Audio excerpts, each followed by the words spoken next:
All right, everybody, how you doing? Captain Jack. Whoa. Yeah, that's going to be a problem. I tried looking at some YouTube videos last night. So I'm going to turn the gain down here. There was the issue of the echo in the microphone. So I'm still trying to fix that. And I got a zing from the I got a zing. Ooh, it says Black Shield and Gallinual webcast. Gotta get rid of that. I'm still working the issue about sound. No, Carl Mecklenburg isn't here either. My goodness, let me get rid of that. Thought I had everything squared away. I'll get there. I've been busy today doing other things, bouncing around. Woke up early, went to bed late. Very little time in between. So apologies for just being a little out of sorts today. I like to stay up late at night on the East Coast, and I wake up early and have my telework. But I had to wake up a little bit earlier to do some items in and around, which totally knocked out my schedule. First off, I want to say thanks to everybody for being here. We are multi-broadcasting, and I'm going to get into that in a minute. Multi-broadcasting here. We are on YouTube. We are on Facebook. We are on Twitter, and we are on Twitch. Now, I got to do this because I want to see what the implications are when we start doing the shows from now on. And I didn't do it last night because last night was it wasn't a train wreck, but it was for those that watched right from the beginning. It was off because I didn't have my guest on the line, which made me uneasy, to say the least. And when I was uneasy, like I said, I was doing the tap dance on time and figuring out what to do with the broadcast while we were here. We actually did some talking around things, so I hope it went okay. But what I end up doing, and I did a lot of that today, was go back, hit the broadcast, trimmed out the first 37 minutes of the broadcast and hit it right from jump when we had the interview with Carl Mecklenburg. And if you did not see it or hear it or both, it's a shame because he had a lot of great things stating from his time with the Broncos. I mean, he played his entire career with the Broncos and just gave a lot of great stories that was put forward. So I was very happy with it, but it was one of those things where we didn't have him on right from jump. So I ended up doing what I call the director's cut. You know how you like these Hollywood guys, they do the director's cut.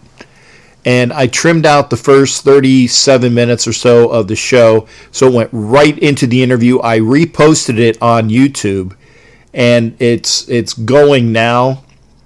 Hopefully y'all will see it. And again, if you didn't watch it, just go over there and hit it just for a couple minutes.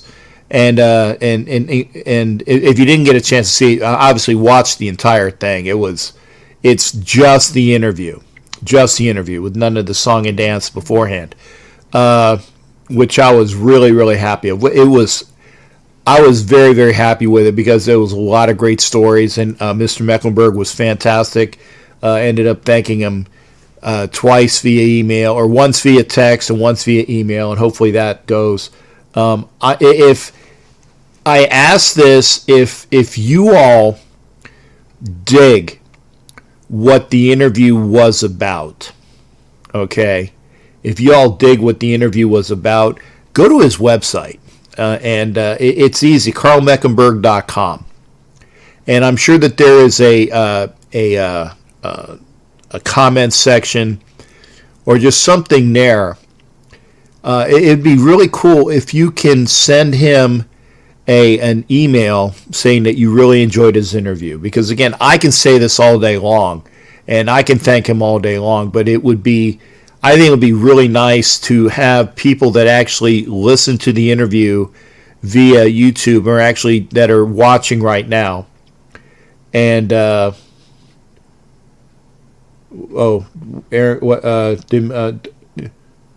okay, yeah, well, yeah, Vicky does have some good news, but you know what? It's good news. Let's just say that. It's none of your business. It's good news, and let's all keep kind thoughts and things about. I love to make sure that the folks here have great news, and it's good to see that. But again, go to Carl Mecklenburg's website, and if you have a chance to make a comment that you liked listening to his interview and the stories, it was fantastic. If you haven't done it yet, please do, which was really cool. Again, I'm hopefully working with the board. I'm trying to alleviate that extra echo. There was a big zing when I took my headphones right next to the microphone, and that was the big squelch that you heard. And I apologize for that. I'll just remember that can't do that. Putting anything close to the mic, it'll get done. I'm just trying to make sure that I don't have the echo issue, and I'm going to try to alleviate it as best as possible. Okay, so we're going to do that. The other thing I'm going to say is this: is that if you're watching on Facebook, and I appreciate it, I always say this. If you're watching on Facebook, right now we got PMAC on, Johnny Lauro, love Johnny Lauro from the club in New York, G. Mike Smar, Jimmy Farrell, Vicky, Fred Lujan. Here's what's going to happen is I need to increase my numbers on YouTube. And I've been doing this as a courtesy, but I need to increase.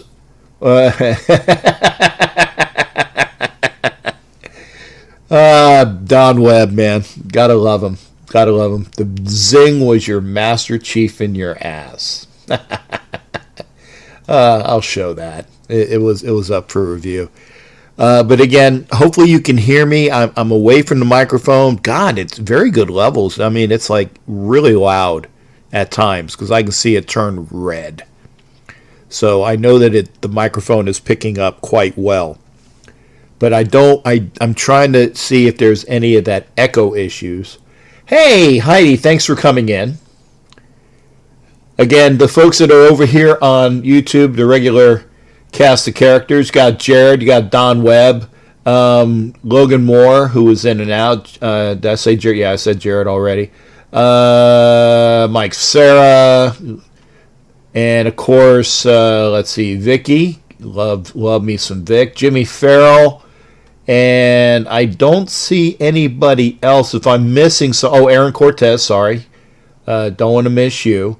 So I think we got, and Heidi, and Jimmy Farrell. So I think I got everybody. If I can get you, before anybody forgets, if you can, thumb it up. Thumb it up. I appreciate that. Thumb it up. If you are on Facebook, this is what I'm going to be doing from now on, because again, I need to get my numbers up via YouTube. I have the live feed to my show. I'm going to start the live feed. I'm going to do pretty much the introductory portion of the live feed, and then I'm going to stop the Facebook video because I want all y'all over here on YouTube. Really want that. It's one of those things where I've been looking at the statistics. Obviously, I have to get 1,000 subscribers to get the push on YouTube, which means that once you get 1,000, YouTube actually helps you promote your show as well. But the other thing that you have to do in order to get that is you have to have X amount of view hours. And the view hours need to come up precipitously. And, okay, Swish finally came in, so we got that. 10 watching, 3 thumbs up. Some of y'all ain't thumbsing up. And so I got to do that. So, again, if you're on Facebook, I tell you, I'm going to do the intros. You're gonna get the intro on Facebook, and I'm gonna stop the video. And the area up top, like where you're going to, and I'll even do this, is I will copy the link, and I'm going to put it here. Let's see, where's my paste? Where the hell is my paste? Okay, there's the paste. That's the link. I'm going to put it right here. Go here to watch the rest of the live. Whoop, well, bad typing here.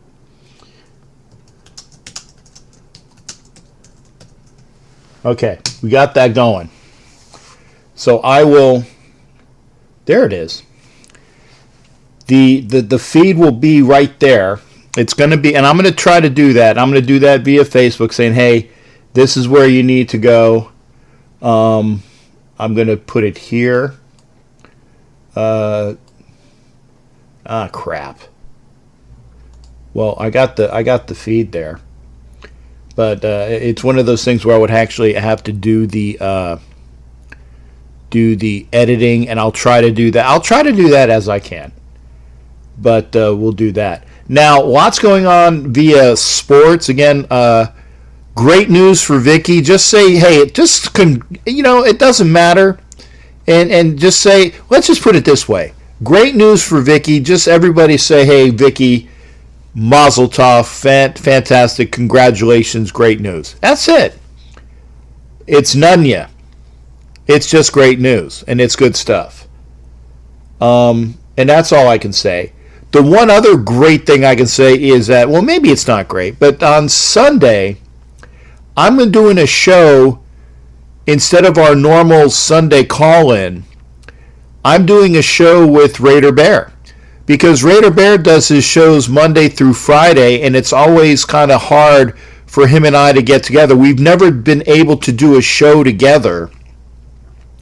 So we were making sure that we did this. So Sunday, Bear is on. Mama Bear gave him, I don't want to say Mama Bear gave him the night off, because that's not true. But Mama Bear was kind enough to not have them have an outing together. So Sunday, Bear and I are going to be doing a show right here.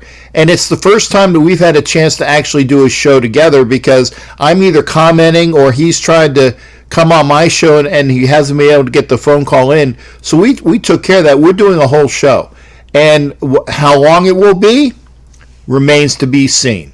It's one of those things where I will ask him questions, and he will probably ask me questions, and we're going to have a go at it. And it's fun because I have a lot of respect for Mr. Bordelon, and it's great in that respect. I love the fact that he has the gives out the hearts to all the armed forces and the services. At the end of his show. I love that. We differ on one thing, though, and I'm going to wait to the show to ask him about that. But we still have that stance, where we're very positive. And it's a chance where, I don't have the exact same opinions as Bear. And, that's great, because we have that dichotomy and that diversity. Got to have diversity. Great diversity without violence. Let's just say that. So we'll be doing a show on Sunday. And I got to do this as well, because it's worth watching, okay? And I'll do it here again. If you didn't get a chance to watch the Bob Grant interview with me, Bob is the head of the Retired NFL Players Congress, and some great stuff that they have. I'm showing the shirts again. And obviously, that's the website right there, playerscongress.com. Go in there and support them. I got my one shirt, but I'm going to be going to get some more. because the proceeds go right to the players that didn't make an arm and a leg, and actually a lot of them, it cost an arm and a leg for them to be working in the league. So there it is. Make sure you go to playerscongress.com, look at the website, get one of those shirts, man. It's a great way to show respect for the players that played the game when football was football. It even says that right in the shirt. And this way you can show up and hang out, and it's really something great. And I want to make sure that's being put out. And I'm going to try to make sure I remind myself to do this each broadcast. And while we're also here, and I didn't have a chance to do the graphic yet, but remember shoesforkids.com, which is Jerry Robinson's charity that he is a part of. Shoes for Kids, SHOE. I want to make SHOES, the number 4, KIDZ. Z is in Zulu. Shoesforkids.com, and make sure you go there. And you can either give like monetary contributions, or if you have what they say on the website is lightly used shoes. Okay, I mean, if you got a pair of stanky ass sneakers that you've been wearing for 12 years and you want to donate them to the Smithsonian. Okay, donate them to maybe the Goodwill, and even that's a much. Okay. Don't donate them to shoesforkids.com, but get rid of them. But don't say, I donated some sneakers. Yeah, they're 12 years old and they've been broken in, and they have more holes in them than the Swiss cheese you get at your deli. Okay, go to shoesforkids.com. So there you go. You got the playerscongress.com with the T-shirts here, shoesforkids.com, and you got that going on. And again, if you're on Facebook, I'm going to be, if I can figure out how, I'm going to be stopping the video pretty soon. If I can, wow, how the hell do I stop the video?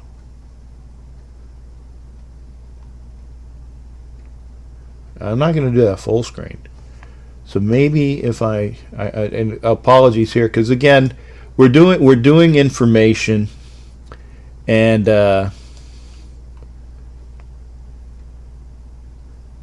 I'm trying to figure out. There should be a way for me to stop the video.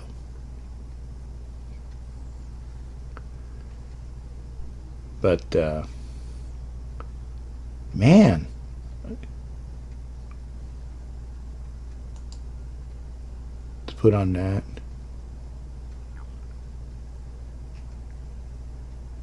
I can't even do translations. People are watching. So maybe what we're going to probably end up doing is that wow. And by the way, Leo Soroy and Andy Panagakis, thanks for coming in.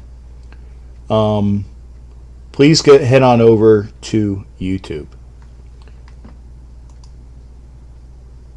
And we got some people that are watching. I'm trying to figure out how to stop the video on Facebook.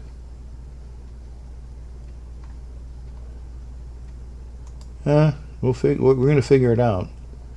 So while there's a break in the action,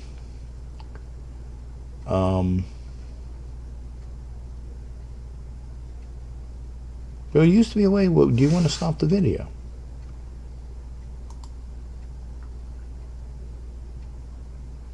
Yeah, I guess I can't.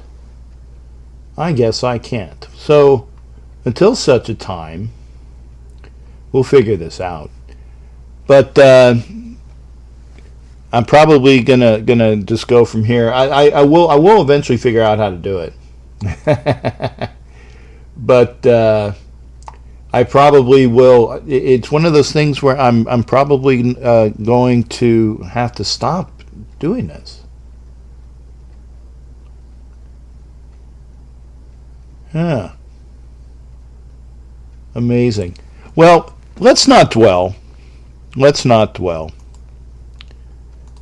We're going to the main page here, and the one thing I am going to do is this: is we're going to have some.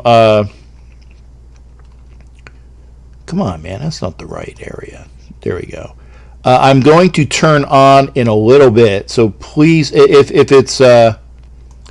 it's my boy, um, if it's my boy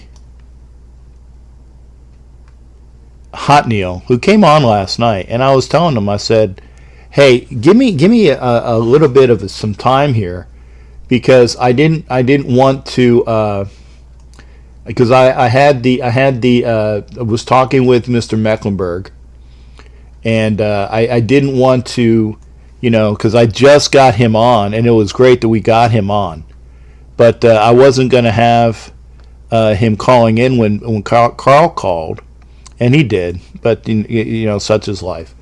But I got my Google Voice up now, so that's available. I'm getting my Skype up, so that's available. And remember, if you're over there on Facebook, you're getting a freebie tonight, because I can't figure out how to stop the video. In order for me to stop the video, I'd actually probably have to literally stop the video for everybody. So, and there we go.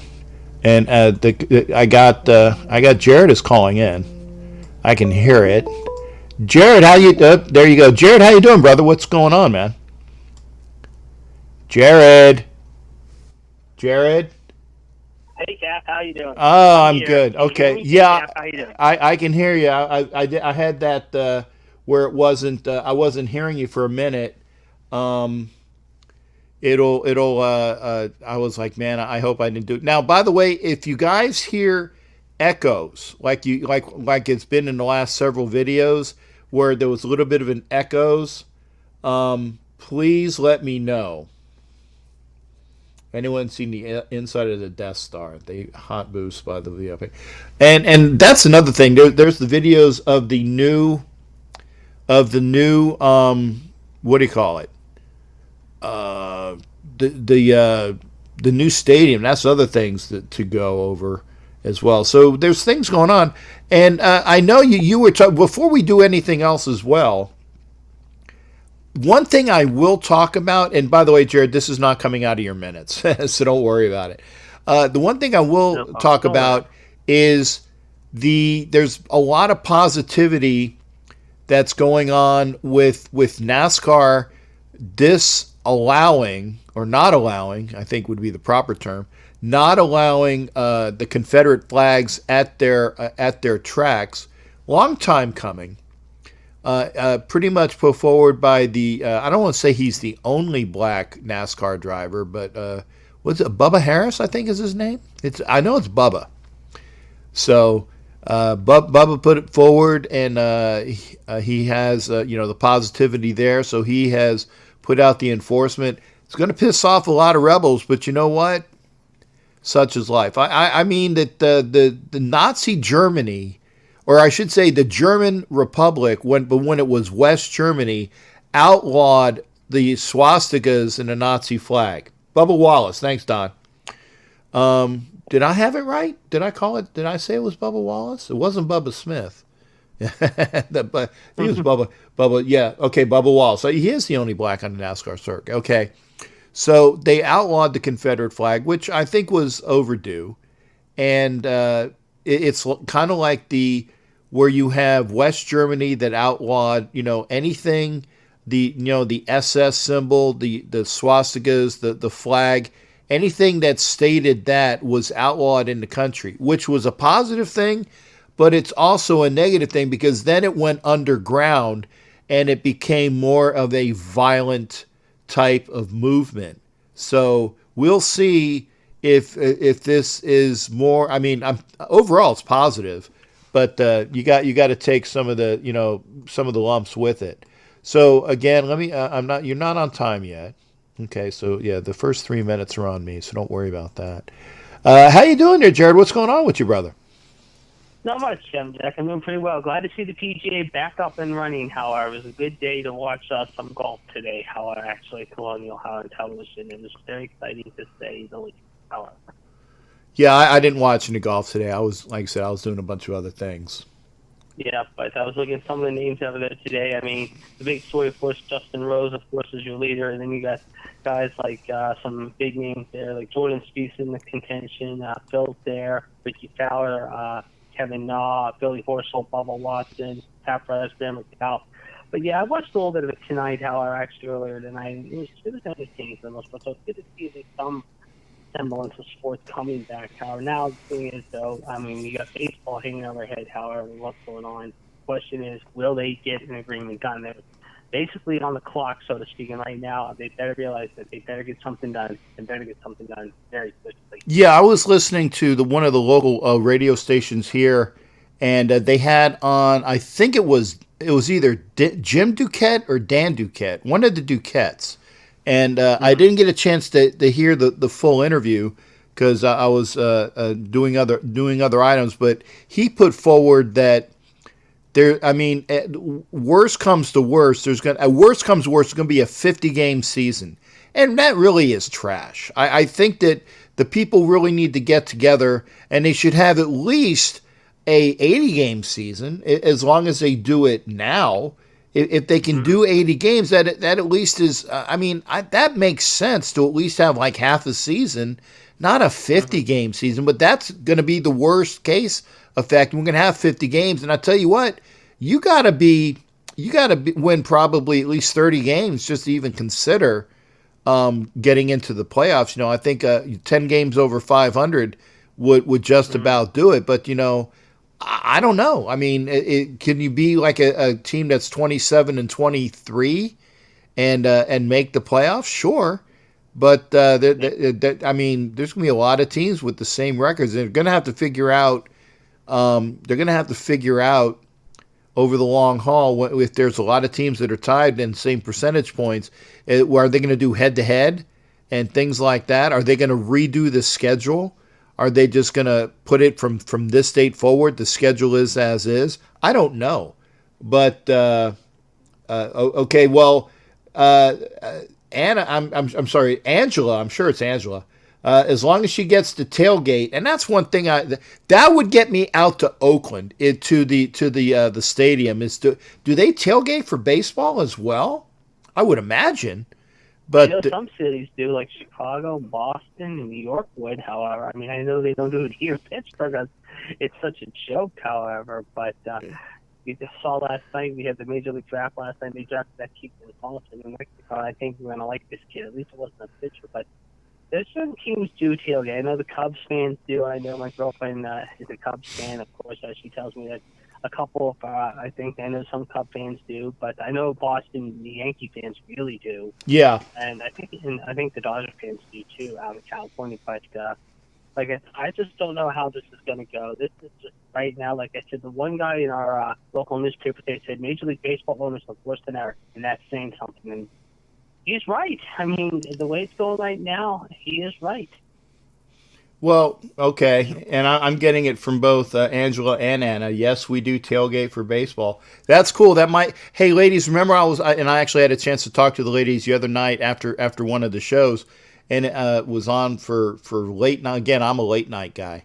Now that I'm teleworking here, and it's easier for me to kind of like wake up at the crack of a certain. It's not the crack of 6:30. I'll give you that. It's like the crack of later in the afternoon, or not in the afternoon, in the morning. So I'm talking to the ladies, and I would love to go out to an A's tailgate because I love the food, and it's probably going to be one of the only times I get a chance to experience that tailgate atmosphere in the Coliseum because it's definitely not going to be in Vegas. So Yeah. I'd do that. Well, I know the A's are talking about getting a new baseball stadium. They might tear out the Coliseum altogether, I've been hearing. Yeah. About that. Well, I know that, like I said, the ladies are here, the Pachecos.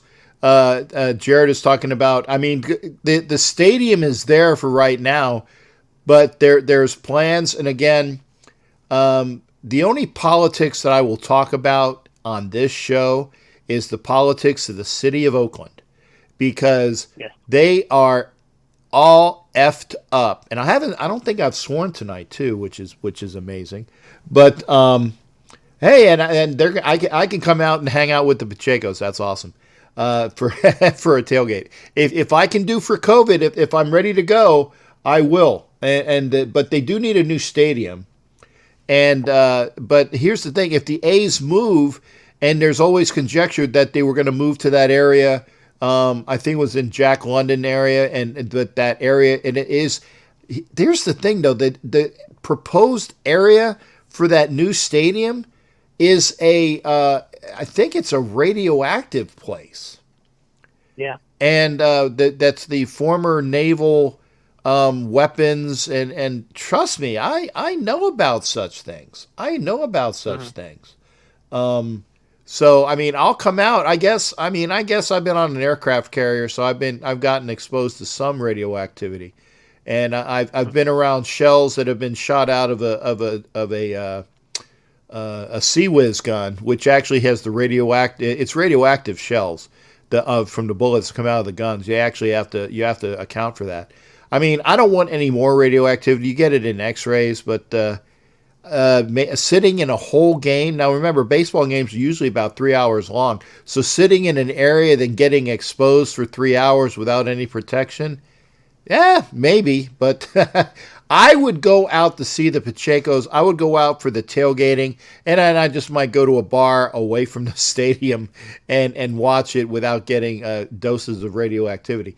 But, good. I love the Pachecos. And make sure, obviously, by the way, you go to For Life Our Raiders story. And I'm saying it correctly as well.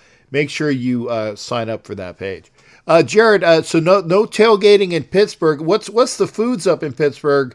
That I know that they have like a Rothless burger at one of the restaurants. Yeah. What's the best fare in Pittsburgh if we go out there? If you go there, Howard, you got to do a permani sandwich, Howard. It doesn't matter what kind you do. Capicola and egg, kielbasa and egg, steak and egg, and cheese, however, with fries and slaw on it. It's really good. It's like a sandwich in itself, Howard. It's very tasty. Okay, what's it called? Permani sandwich, however. A parmini. Permani. Permani. Okay. Permani Brothers. Yes. Okay. Okay. Well, make sure when you're off the phone, make sure you put that into the comments so that we do. All right, I will definitely do that. And if not, I'll tell everyone about it. How I mentioned permani sandwiches are good here in Pittsburgh. We got. Oh, God, there's so much good food here in Pittsburgh. You can't just pick one place. I mean, there's another good burger joint, Caseros, just outside of Pittsburgh in the suburb of Bloomfield, however, near Oakland, however, really good burgers there. Of course, you got, let's see what else. You got the Luke. There used to be this one good breakfast joint here in Pittsburgh called JoJo's, and it was a big omelet, but now you got DeLuca's Tower, you got mixed grilled, you can get buckwheat pancakes with strawberries and whipped cream.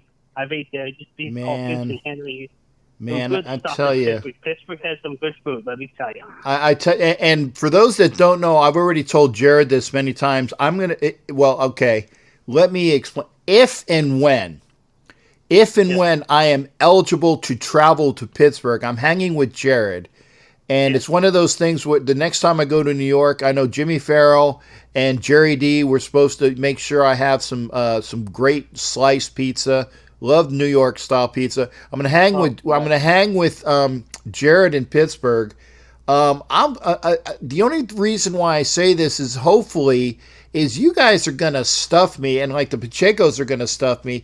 You guys might give me a freaking heart attack, literally, because I'm a foodie. I'm not a drinky, as you all know, but I'm gonna have that. I'm gonna have the good food, and as long as I don't keel over from a heart attack, I'm really, really happy and ready to do all the food activities.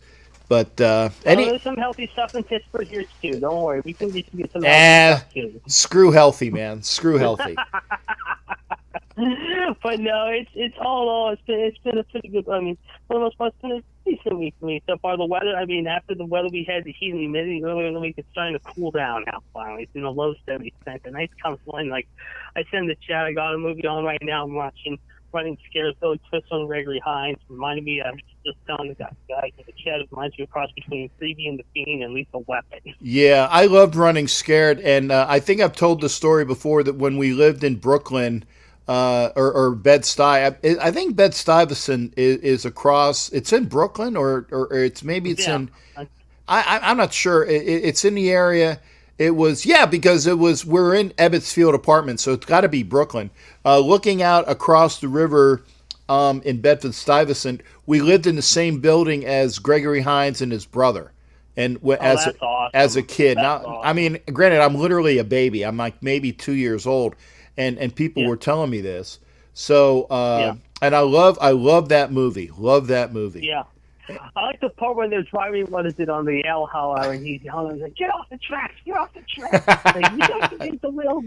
Yeah, I mean, it's like I said, if they could have done another one of those two together, I mean, I could see it happening, and I could see where they got Lethal Weapon from, because it came out a year later after it was released in '86. yeah. And in fact, the first time I saw Brian Keogh's True Story, I was like, I used to see it on HBO all the time, and in syndication, I never watched it until, oh, geez, I think I was like 20 when I first watched it. Now, I don't have it in my video library yet, but I'm going to eventually add it to my video library. I've got over 350 in my stash alone from the Who's Who, Right. I always like when So, like Crystal's going, oh no, that guy. yeah, And then what did he yeah, die? What did he die of? Well, it was concrete poisoning was the yeah, one line, and then it was sudden impact trauma. yes, yes, Sudden impact trauma. He died yeah, of concrete poisoning. Love yeah. that. So I'm going to watch the end of that tonight, and then I don't know what I'm going to, I have so much to choose from tonight for a second movie, out of my stash, but if I need another laugh, I think I'm going to put either Butch Cassidy and the Sundance Kid on, or possibly, maybe, if I really want a really good laugh, Spies Like Us. Well, I'm going to do this while we're here. Is I'm actually putting, and normally I don't have the background volume, but Yep. for this, I'm actually putting this up, so you're going to hear it. You All might right. even see it there. Man, is it not on? Huh? It should be on. Hmm.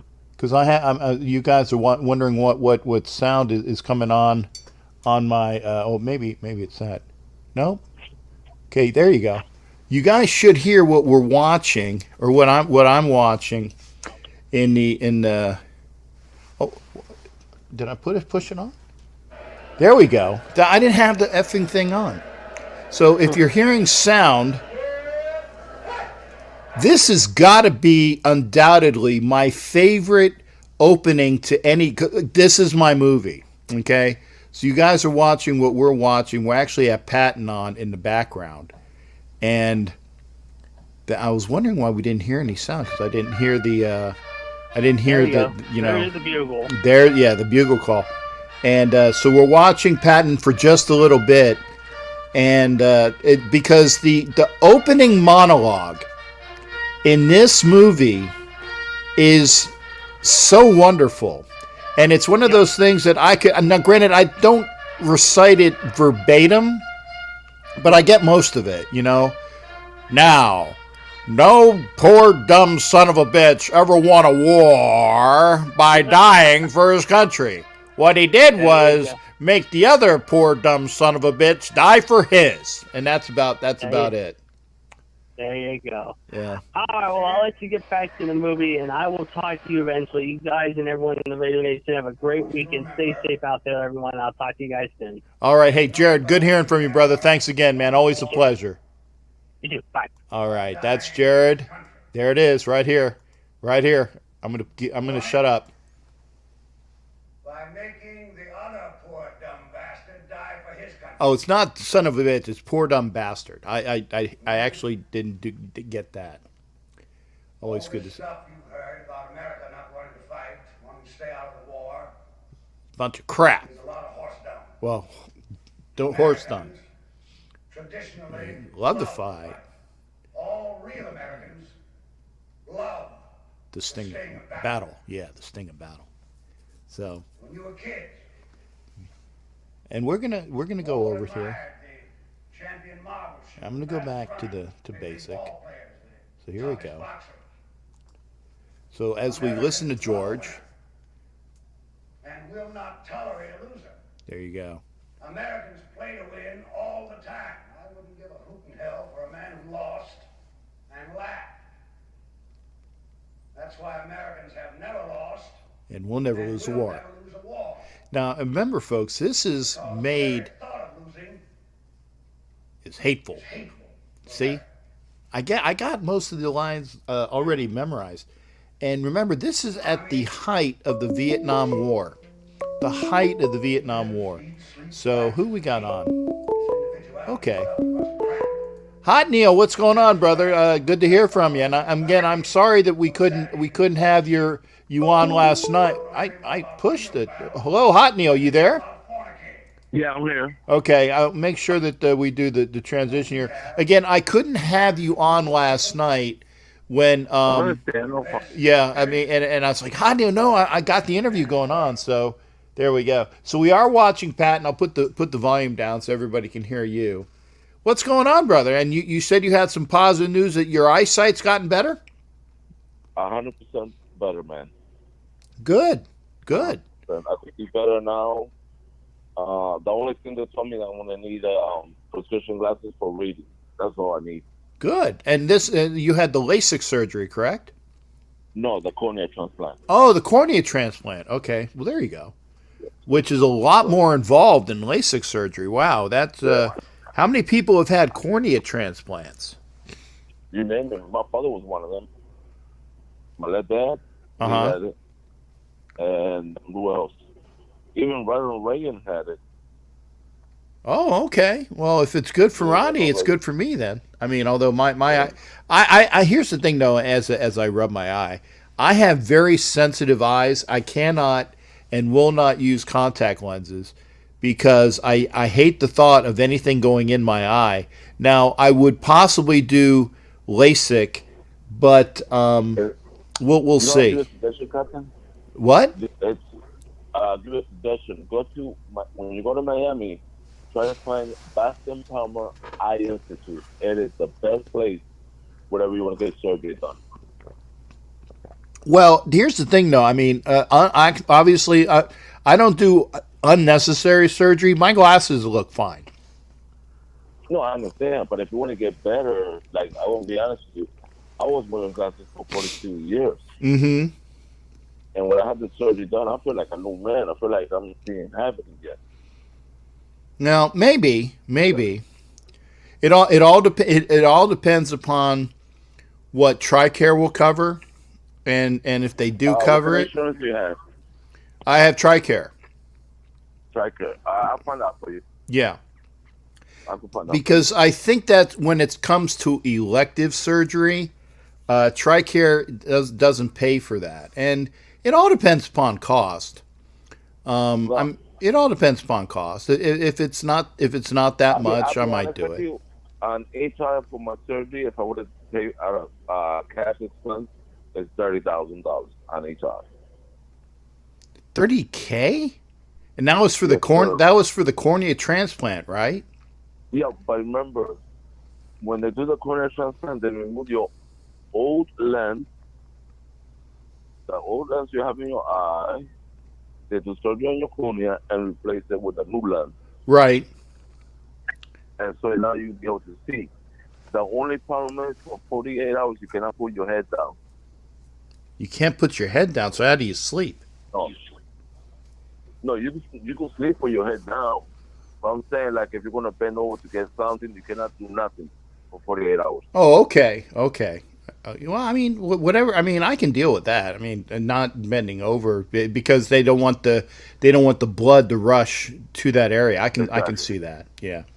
Or no heavy lifting or nothing. Just take normal, you know? Right. Captain, I was going to ask you for if I could have your permission to give you a suggestion.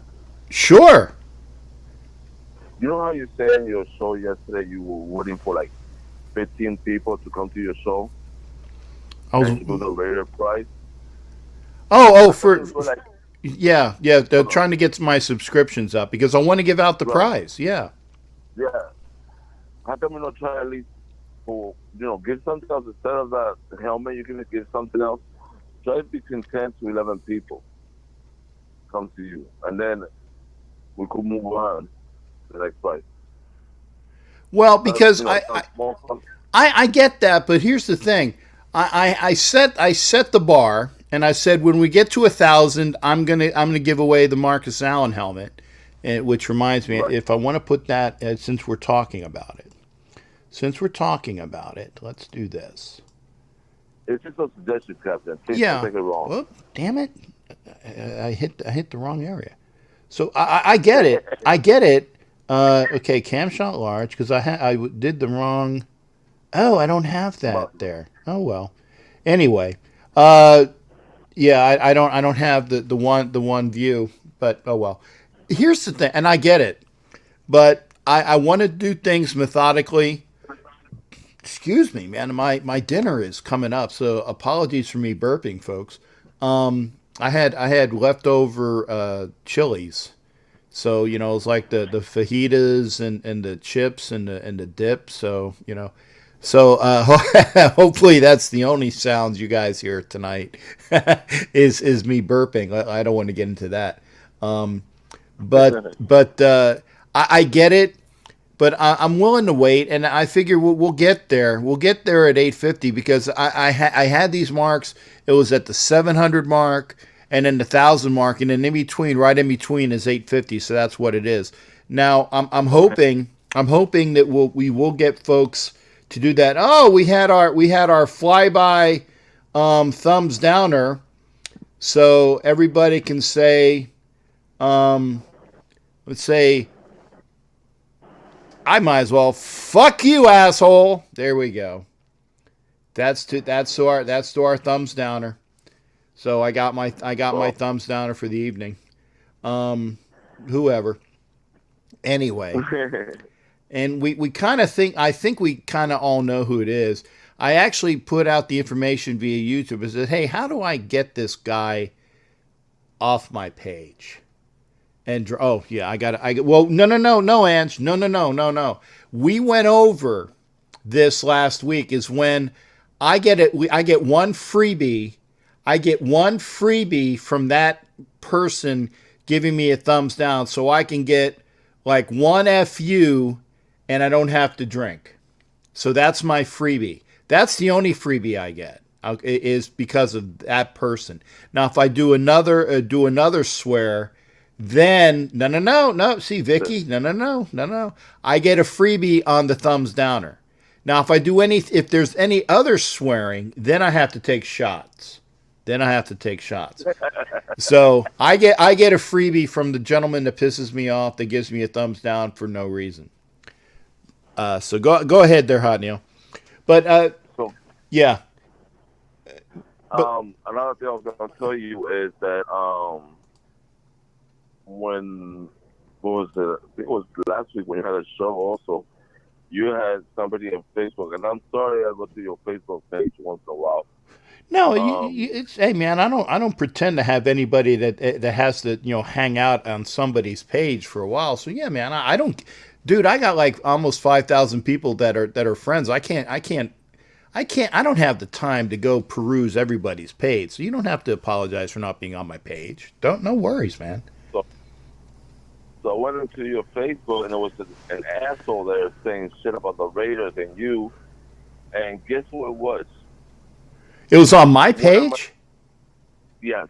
He's one of my neighbors who lives 10 houses down from me. And I went to his house and I said, listen, either you respect my uncle, or I'm going to front up all tires and then kick your ass and send you whatever the fuck you're from. Excuse my language.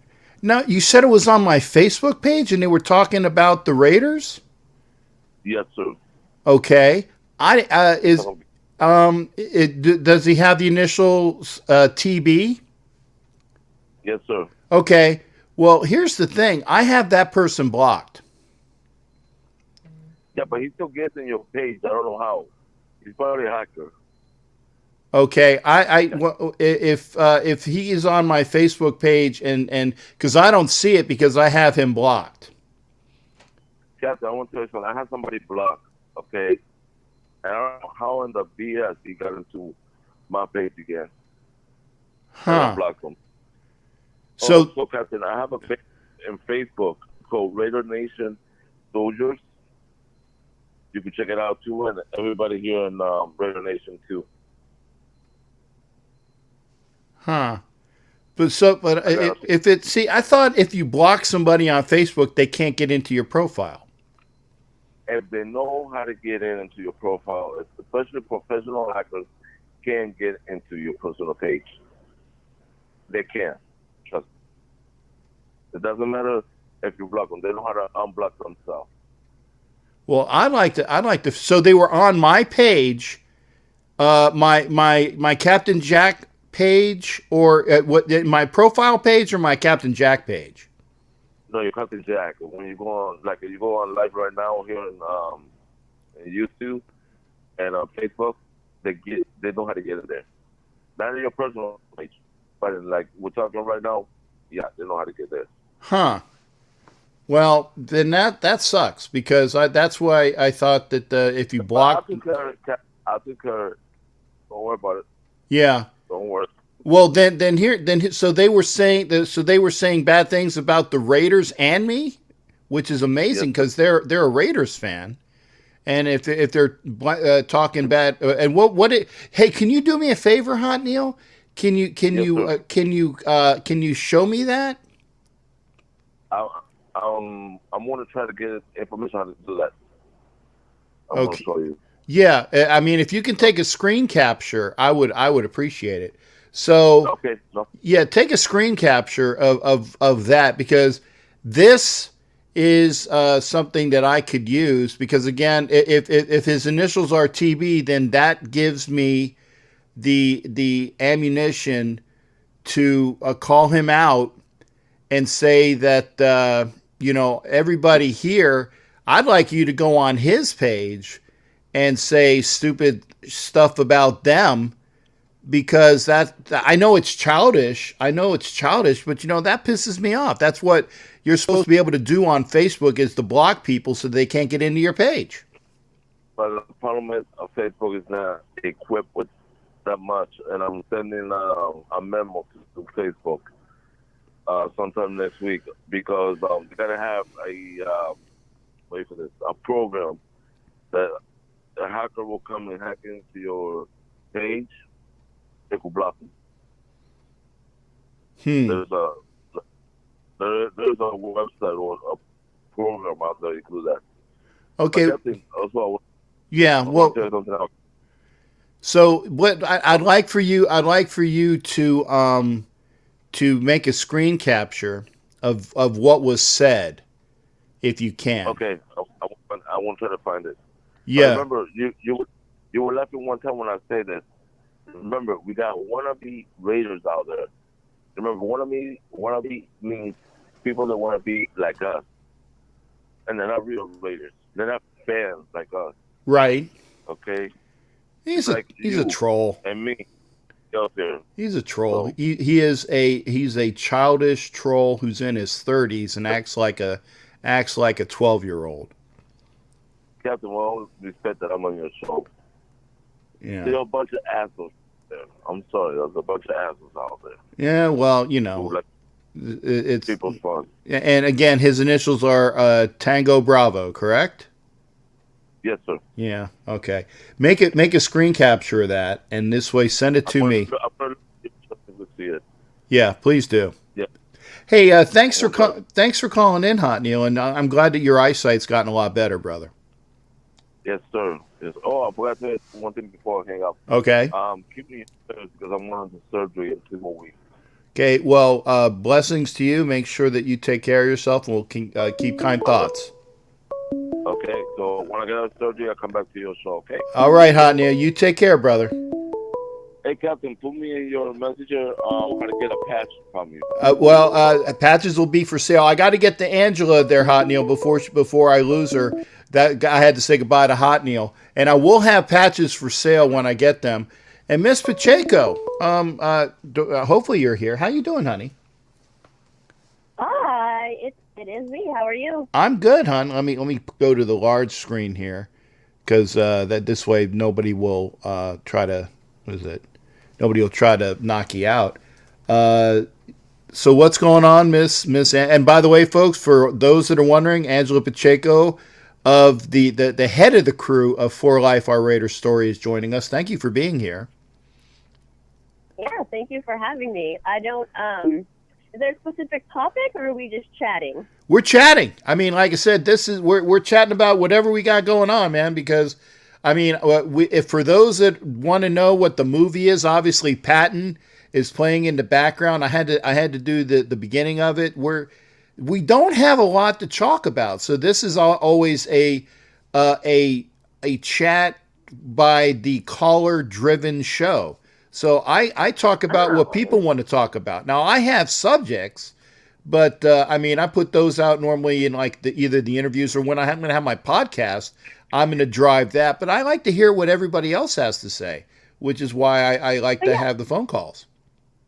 Well, thank you. I was kind of thinking, I was brainstorming today about, so I'm working on a new episode regarding, if there'll be a season, and if so, if people will still go to games and travel to games and whatnot. And it kind of got me thinking, like, I'd love to go to reach out to my rep and see about taking a tour of the stadium, days leading up to the opening and whatnot. But I hadn't, done any research on that. Does anyone know anything about that doings of that? No, I actually know that Hollywood, who is a contributor to the show, him and his wife are going to Vegas.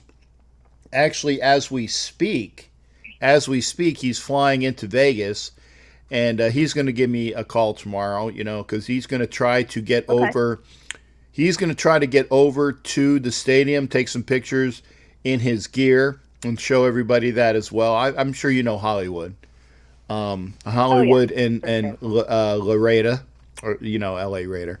But Hollywood and Laredo Wood, they're going to be in Vegas for quite a few days.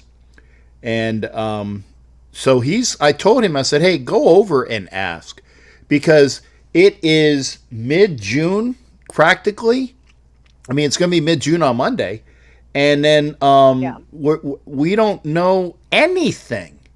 And this is one of the reasons why I haven't made one flight arrangement at all. No flight arrangements. The only tickets that I have bought, other than my season tickets, I bought one ticket to Charlotte the other day because it went out with the Atlanta Raider boosters. So I have a ticket to Charlotte, okay? Which obviously I can sell if somebody needs one, or if I get a chance to use it. But the other thing is that even they don't know, because it's the first game, what the arrangements are up in Charlotte for the Panthers game. The Raiders haven't said boo. And it's getting kind of late in the game for us to figure things out. Now, and I That's did exactly what we were trying to discuss. Do we actually start to purchase things? I mean, I already have, so I guess that's ship is sailed for me. But kind of moving forward with more. And I know I kind of stepped on your toes a little bit yesterday, and maybe I missed it. Is it confirmed that there are only 2 preseason games? Do we know that? No,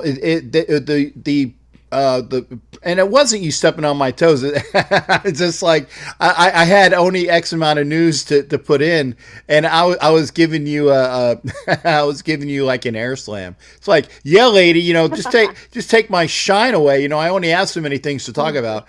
But no, it hasn't been confirmed yet. The proposal has been put forward to only do 2 preseason games, which I think is probably the best thing to do if you are.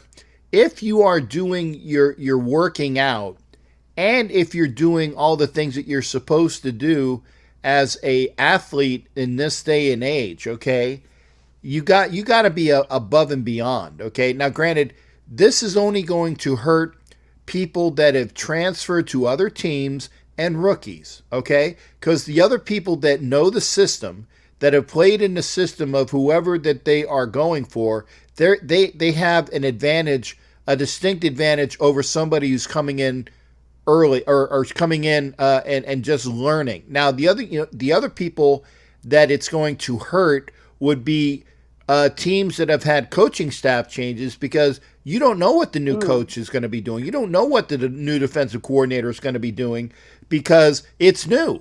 So it's going to hurt those teams. It's going to help teams that are more there hasn't been a lot of transition. Okay, so New England, it's not going to hurt them in that aspect because that Belichick has his system. His coaches have pretty much remained the same, although there's been a little bit of a flux between people coming in and out. The players are there.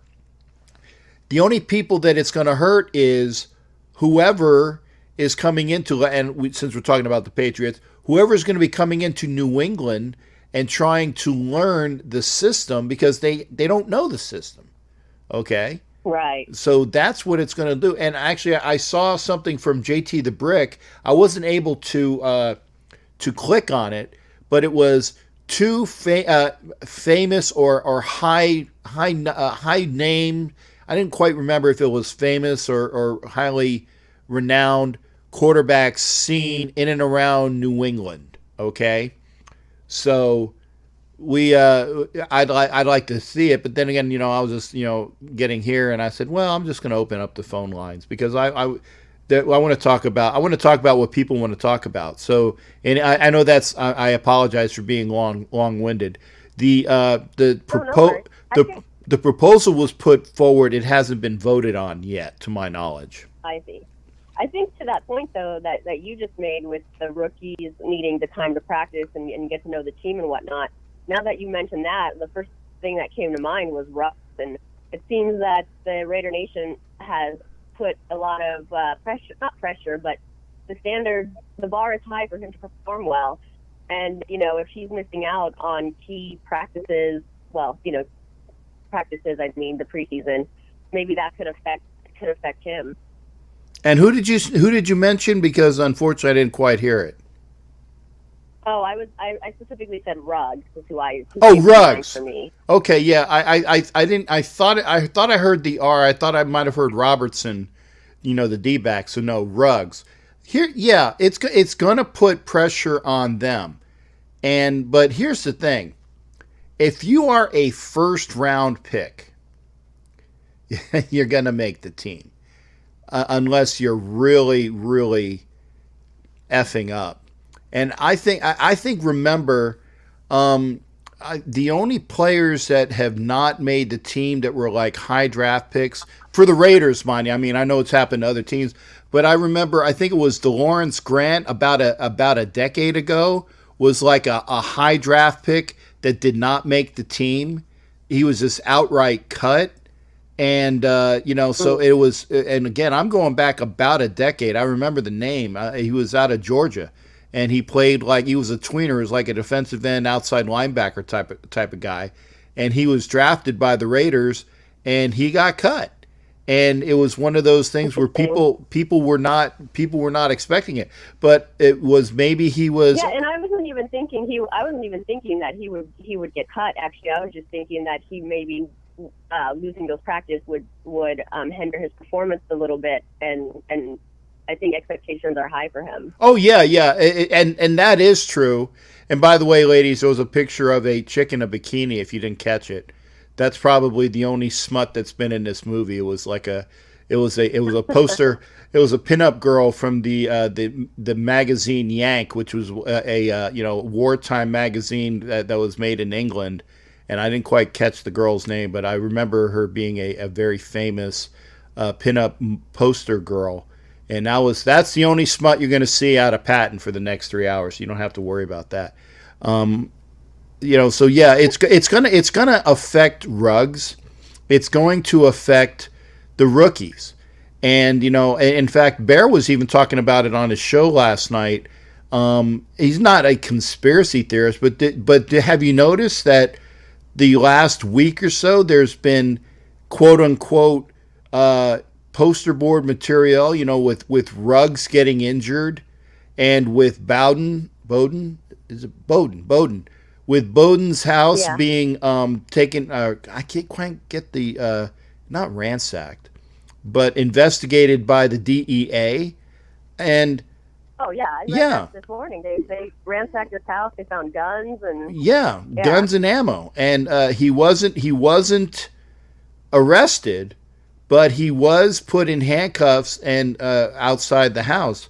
And these are our top picks. Now, granted, Ruggs' injury was on his own. He was helping somebody move, and he got like a big splice in his leg. I like how Mike said that he was rated. The new Raider was rated. The Raider was rated. Well, that's a good play on words. Hey, Asylum's here. Good to see you as well, Asylum. Yep, Mike Saris is rated. Yep, ding, ding, ding. You've had the way of the day, which is $100 if Groucho Marx was here. So I'm doing my funny stuff. I mean, I don't know about conspiracy theories or whatnot, and I didn't read too much into the story to know all the details. And I hope I'm wrong, but Moon will attest to this. I had a bad feeling about Ruggs when he was drafted. I was like, I don't know why, but I have a feeling something's going to happen with this kid, with this guy, and he's either not going to be able to play for some reason. I don't know if it's going to be an injury or some sort of I just had that feeling. So again, I hope I'm wrong, but I mean, it kind of falls along the lines of what you were speaking of. Yeah, I mean, he has zero character issues. So in that respect, it's not a wasted pick. Again, he had the injury with the gash to his leg. That's unfortunate. But I mean, unless he has like some serious muscle. Like if it went deep into, and I don't know, by the way, I do not know. I didn't read the medical report. It's HIPAA violation anyway. But from what I understand, it was a gash to the leg that required some stitches. Now, if it was a deep muscle tear or gash, yeah, that's going to be something that it needs to be looked at. But we don't know that. We really don't know that. And, of course, the Raiders are not going to put that out. I mean, no team is going to put that out. Yeah, exactly. So, I mean, I don't think that it will be, and maybe and trust me, I'm not a rose-colored glasses dude where, the world is rosy and pink unicorns with wings come out and fart roses. I'm not one of those guys. I'm generally, the glass is half empty, and please give me a little more because it's less than half empty. And I actually somebody took a swig out of it, and that person has germs. I'm going to get COVID-19 because the guy who took a swig from my half empty glass has germs. So I'm a pessimist because I figure that anything that happens that is above and beyond what my pessimistic aspirations are, if anything above and beyond that happens, then that's great for us, But and that's just me. It's just me being, always planning for the worst, militarily, things along those lines. Because if you plan for the worst, prepare the best, but plan for the worst, then good things can happen out of that. Definitely. I'm just hoping there's all these issues to worry about, if you will. Like, I really hope there's a season. I still think that for me, that's a concern.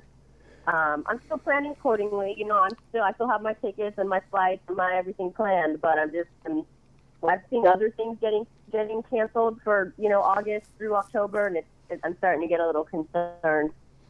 But the NFL is the NFL, and they're all about the top dollar, and they're going to do everything they can to have a season. They're not going to miss out on top dollars. So I have faith in their greed.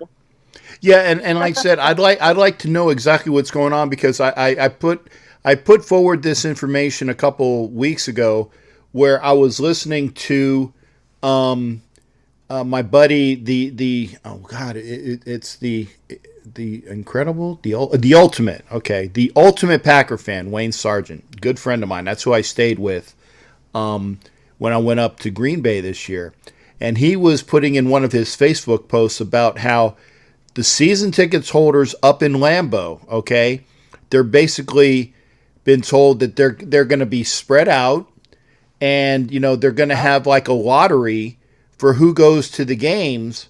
And if you win the lottery, that doesn't necessarily mean that you're going to be in your seat.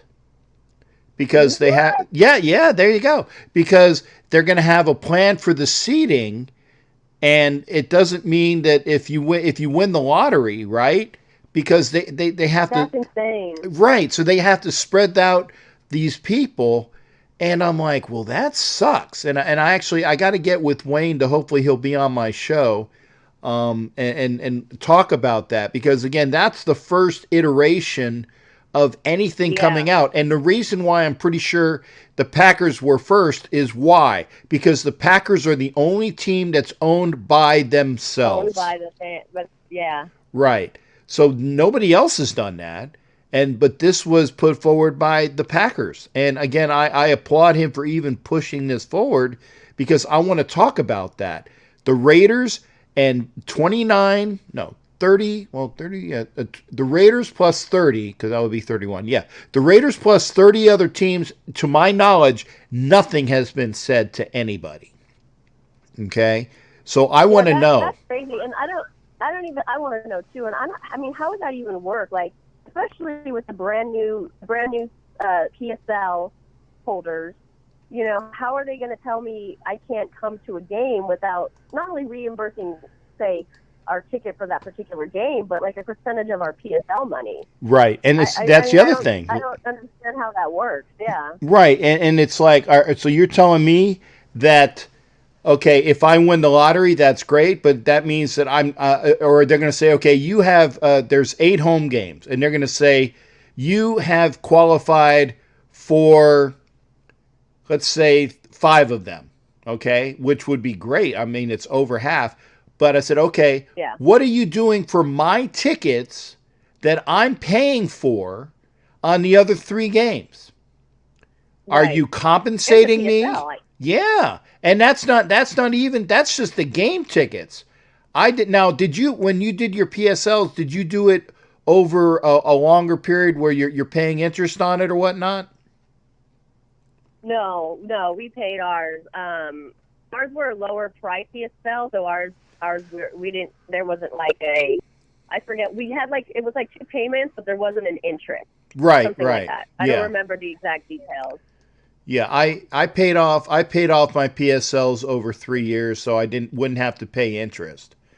And it still was a good clip of a price. So I have that going for me, that I don't have to worry about PSLs. But by the same token, when I sell my tickets, I'm going to put in a PSL price for my tickets, saying that, okay, of course, here's the ticket price, because I got to get, in order to break even, obviously, you want to at least get your face value back.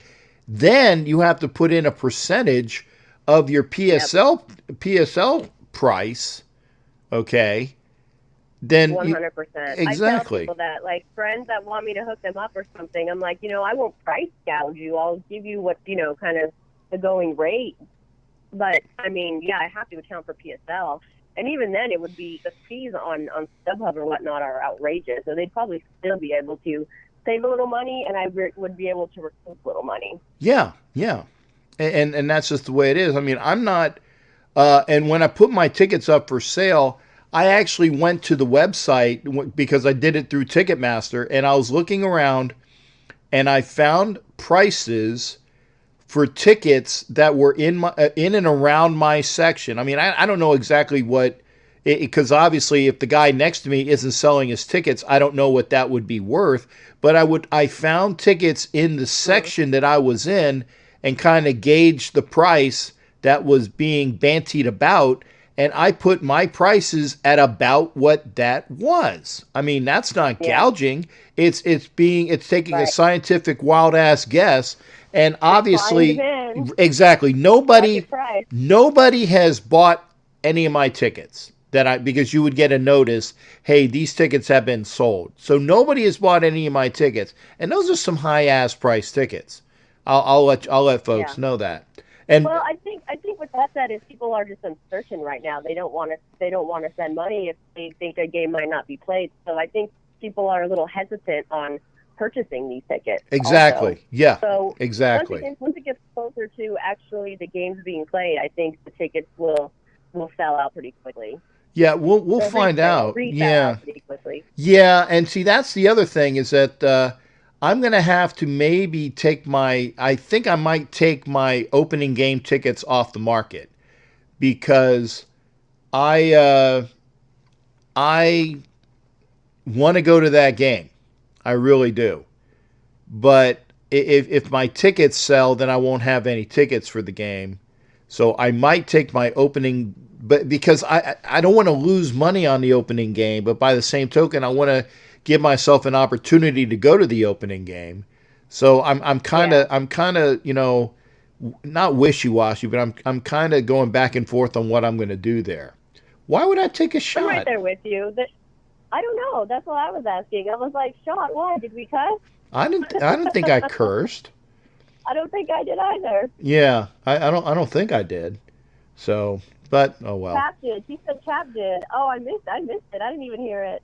What did I say? Hi ass. don't know. Ass is not a curse word. It's in the Bible. It's in the Bible. If it's in the Bible, I'm going to show it, okay. Vicky. I got you, Vicky. I'll drink to that. Yeah. Okay. Well, you did. You take, or I appreciate it, but I am not taking a shot for ASS. I'm not doing I'll it. take a drink for it. Thank you.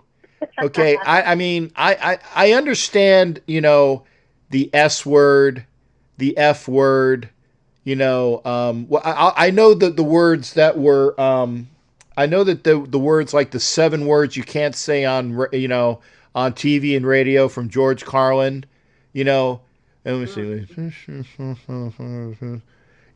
and without saying it. If it's any of those or any other ones, I get it. But I'm not taking a shot for ass. I love you to death, Vicky, but I'm not doing a shot for ass.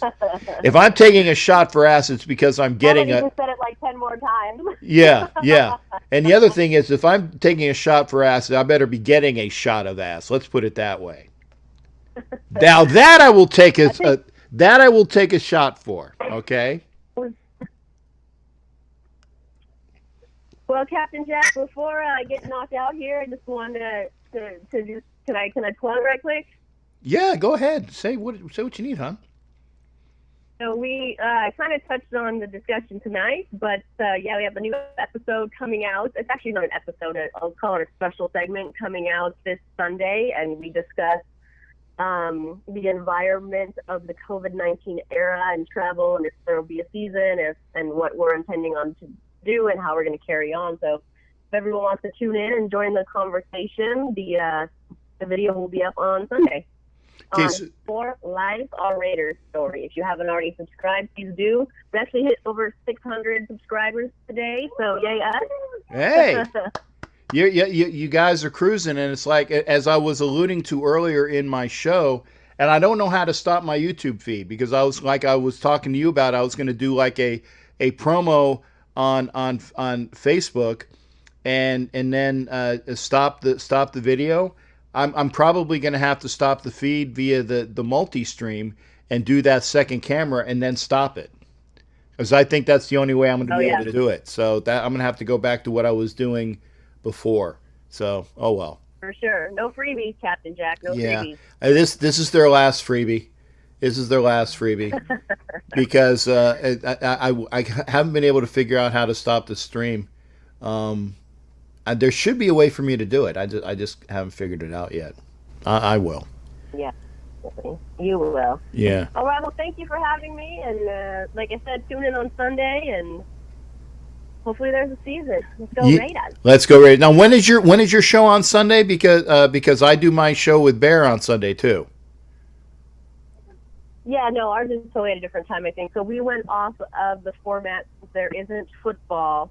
So it's going to be 10 a.m. Pacific time, 1 a.m. or 1 p.m. Eastern time to kind of keep the same schedule as if we were watching football. So that's the format that we've been doing. Okay, yeah, because I definitely would like to see your show, but I will be getting ready for mine at a certain time. So, but yeah, that's I mean, I can actually sleep.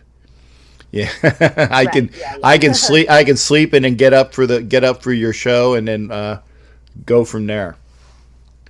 Yeah. Thank you. Thank you. Yeah. So we thought that was kind of a good format during the off season. Of course, when the season starts, we'll have to alter that. Yeah, well, hey, things are made to be altered. I'm still kind of floored that the person that I blocked is saying shit on my, and I'll do another shot in a minute.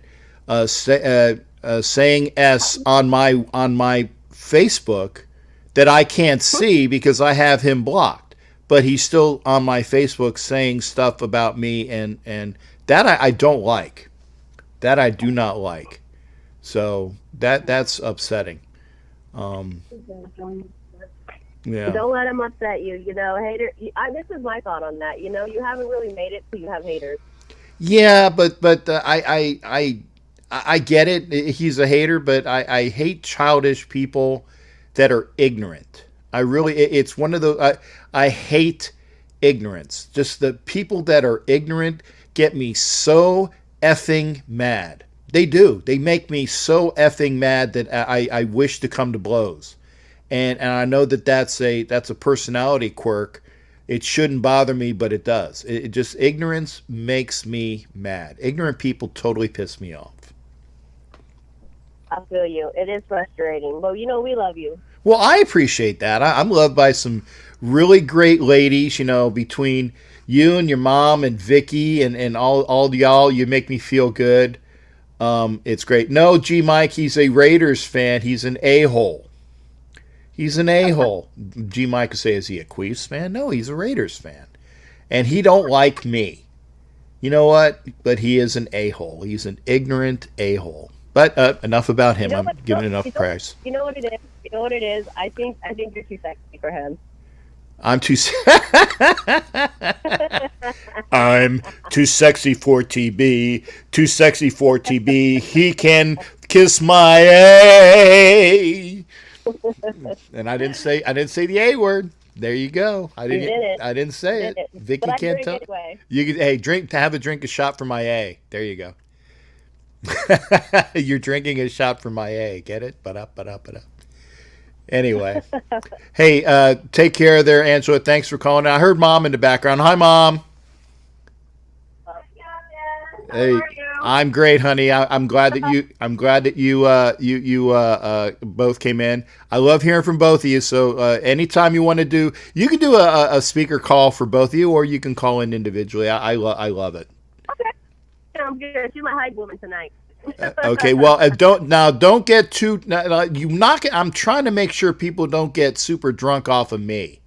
Okay, because it's one of these things where, remember, and I always do the old show, Angela. This is probably, it might be a little bit older for you, but and I said this before, the Bob Newhart show. Okay, in the 70s, right? Everybody would play Hi Bob. Okay, and playing Hi Bob is you'd watch the Bob Newhart show. And when anybody would say his name, Bob, you'd have to take a shot. But if they said, hi, Bob, you had to finish what was, either a glass of whatever you had or a glass of beer. And by the end of the show, because everybody was either bobbing or hi bobbing, in half an hour, you would be blitzed in half an hour. Oh, I gotta tune into the show. I gotta check this show out. Yeah. Oh, yeah. Bob Newhart, man, check it out. And Angela, hit it up like on the old, like the TV Land things. Watch it. Yeah. And like I said, I want you to play Hi Bob with via a Bob Newhart show, okay? And you tell me how schnockered you get playing Hi Bob on a Bob Newhart show. Please do. I want to hear it. That'll be your book report for the next time you call in. Okay, I'm gonna look it up and I'll let you know. Maybe actually, you know what? That might be an interesting vlog. Maybe I'll record it. yeah. Go find it. The Bob Newhart show. Bob Newhart, Suzanne Plachette, Bill Daly, who is also in I Dream of Jeannie. He was his buddy, the dentist. Let me see. Marsha Wallace was his secretary. Peter Bonners was the dentist in the suite. It was hilarious. I mean, I loved watching. I would watch Bob Newhart, then I would watch the Carol Burnett show when I was a kid. You know, yeah. So it was Nice. really good stuff. And hi, Marlo. I got to say hi to Marlo too. Hi, Marlo. Hi, Marlo. Yeah, there you go. See, yeah, and Marlo even gets highs from the Pacheco lady, so that he has a bonus couple of highs. Hey, thanks again, honey. And like I said, please love hearing from you, ladies. Call in anytime and play All right, high. thank you for having us. Appreciate you. Love you. We'll talk soon. You will talk soon. Play Hi Bob on Bob Newhart. Will do. All right. Raiders. Raiders. There you go. Good night, ladies.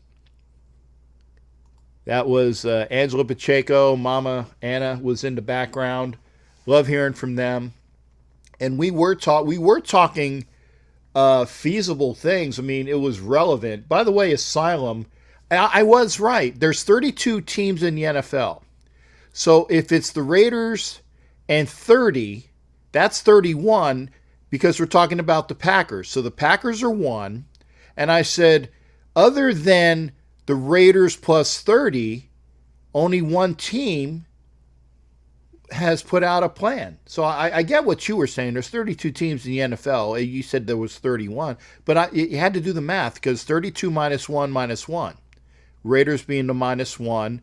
Packers being -1, left with 30 teams. I know it. I know it. I mean, they even actually, and I was watching on ESP, or let me, don't want to knock out because there's no caller to knock out. What am I doing? See, I'm doing my stuff here. Do this. Get this squared away. There we go. Number is 813-699-0834. We did have the voice call. See, thank you. See, Angela said I was correct.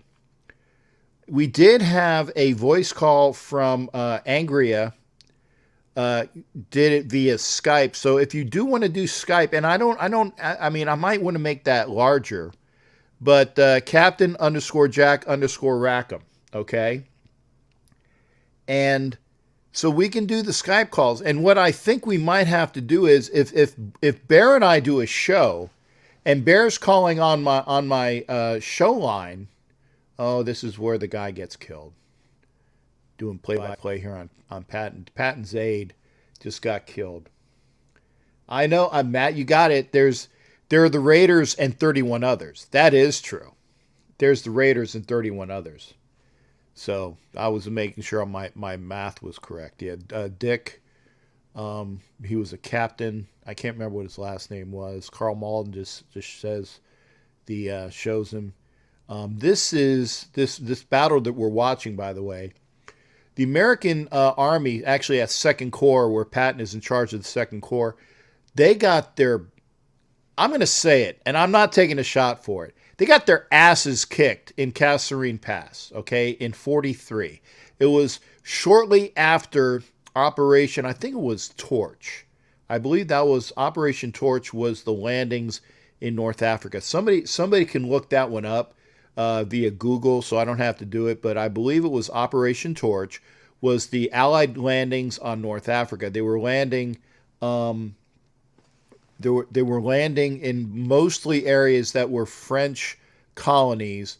Morocco, Algeria, French North Africa. At the time. So they were actually landing on sovereign territory of France, who was an ally. Obviously, these areas were occupied by the Nazis, and that was Operation Torch. So the first operation that the American Army had against Rommel's Africa Corps was in Kasserine Pass, and they got their asses kicked. If you watch the beginning of this movie, you see that as well. If you ever watched the movie Valkyrie, I should say, with Tom Cruise, and I can't stand Tom Cruise as far as his, his quirkiness. Love the movie Valkyrie because I'm a history guy. But if you watch the movie Valkyrie, where Tom Cruise as Colonel von Stauffenberg actually sustained his injuries to his eye and to his, I'm trying to think, was it his left arm or right arm? One of the arms was he lost an arm, and he lost like two fingers on the other arm. And so that was, you've seen the action in North Africa, and obviously this is well before the Battle of El Alamein. I believe it was actually the second Battle of El Alamein, because there was two battles of El Alamein. The second Battle of El Alamein was when the Afrika Korps was repulsed by Montgomery. And again, I'm not a fan of Montgomery. I'm just like Patton, man. I do not, or I should say, I did not like Montgomery as a not, what is it, tactician. There you go. Because of Montgomery, they had the failure of Operation Market Garden, which you probably saw in the movie A Bridge Too Far.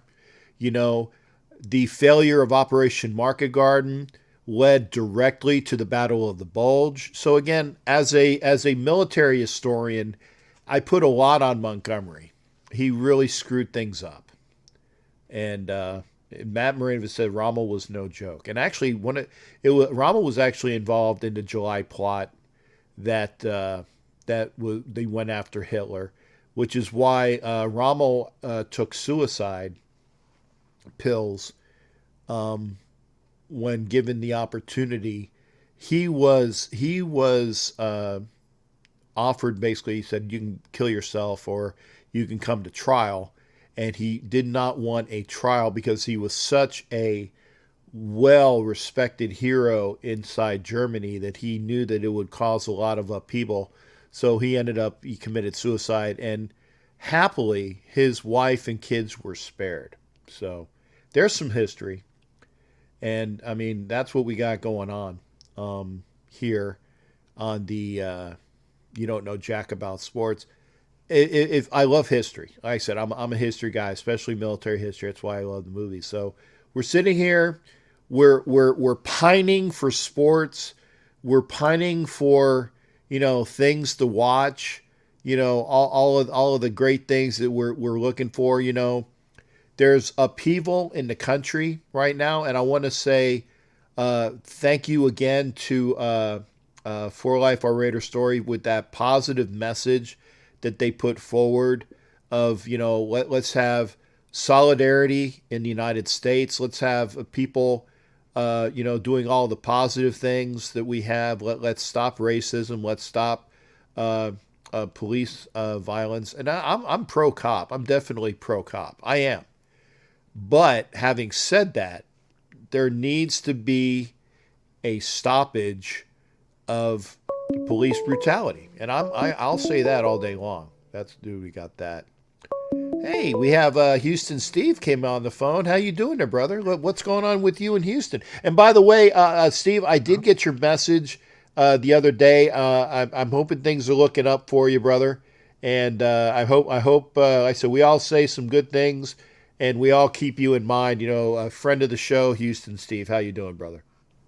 I really appreciate that, Captain, because here in Texas and everything, they've opened up the economy, as you well know. We were the first one, and now they're having a spike in all this stuff. It's something that we've all kind of feared and everything. So we're just all looking out for each other, and everybody out there is in our prayers and our thoughts. And we just got to keep, with me and everything, if I'm out in public, I'm wearing my mask. I also wear my gloves. I'm also got my hand sanitizer. I'm doing this for other people.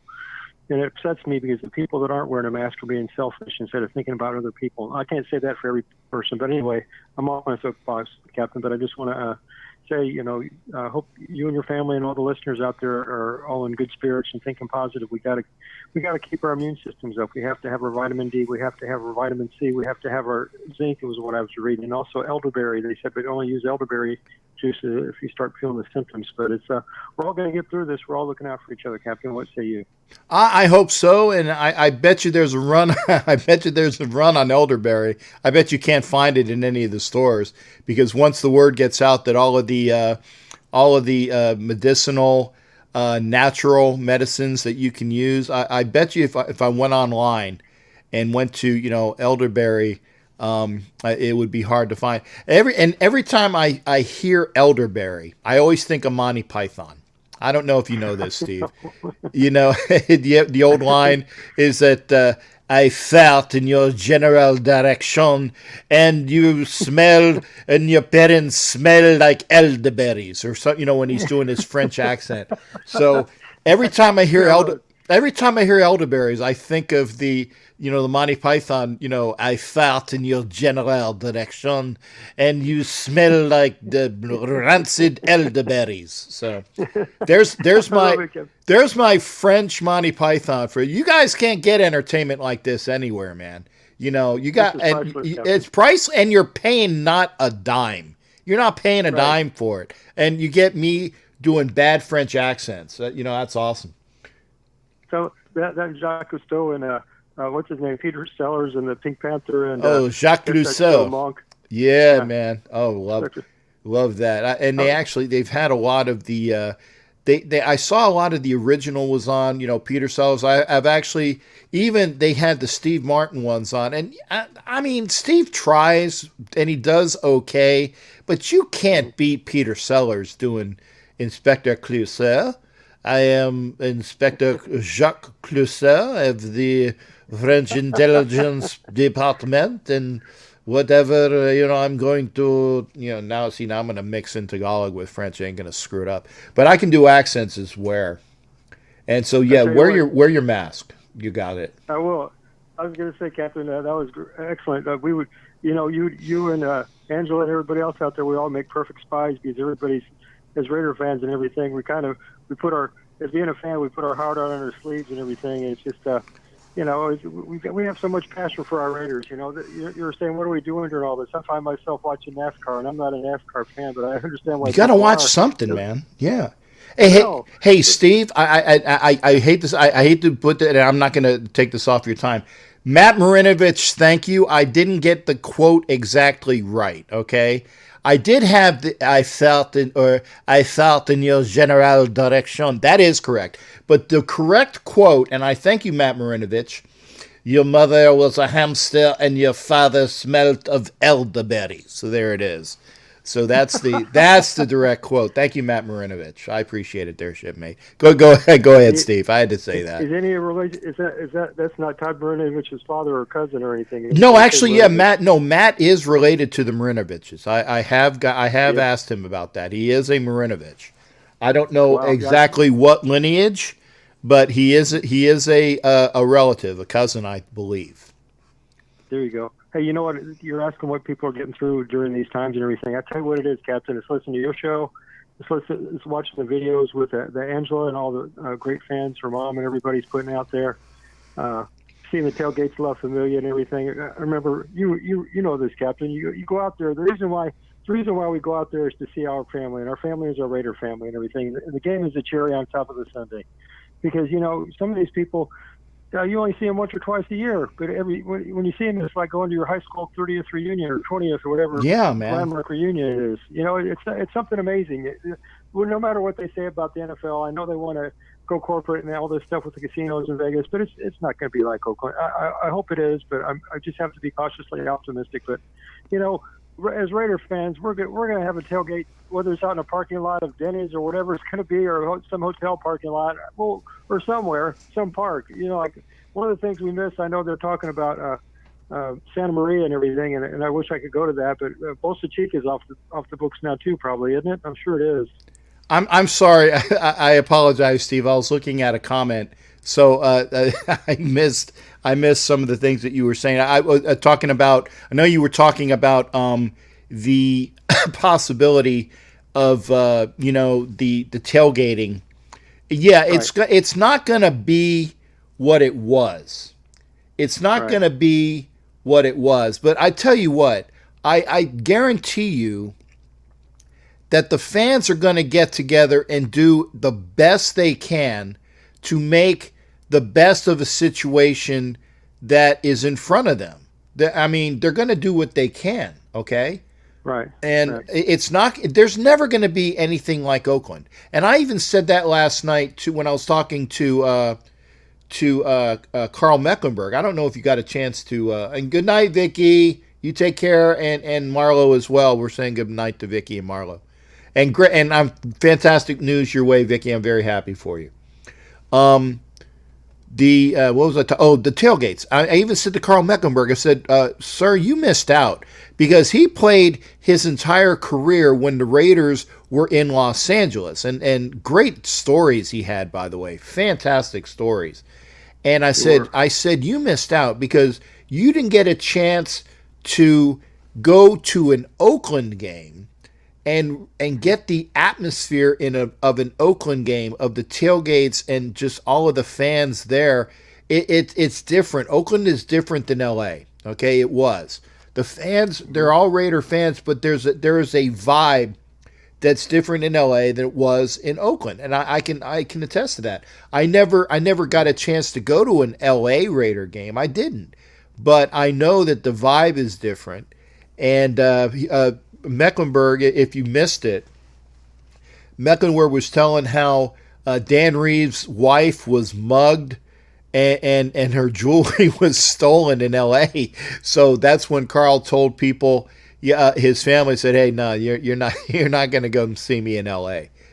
So it was different, and I'm gonna do your quote in a minute there, G Mike. I saw it. That's why I kind of got off the subject listening to you. We're gonna do what we can in Vegas to make the time as wonderful as possible. I have a feeling that maybe what people might do, and I'm not saying this is going to happen, but I have a feeling, excuse me, is that they might tailgate in the parking lots of their hotels. Right. And then, I don't know if that's going to be allowed by the people that are in the parking lots, but Uh-huh.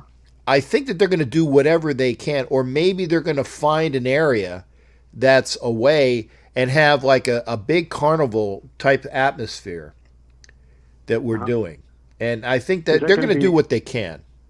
Is that going to be Raider sponsored or fan driven? You think something like that? I think it's going to be fan sponsored. I don't think the Raiders are going to, because you have the hotels themselves definitely want to have action inside their premises, which is why they're going to have a bunch of the buffets going.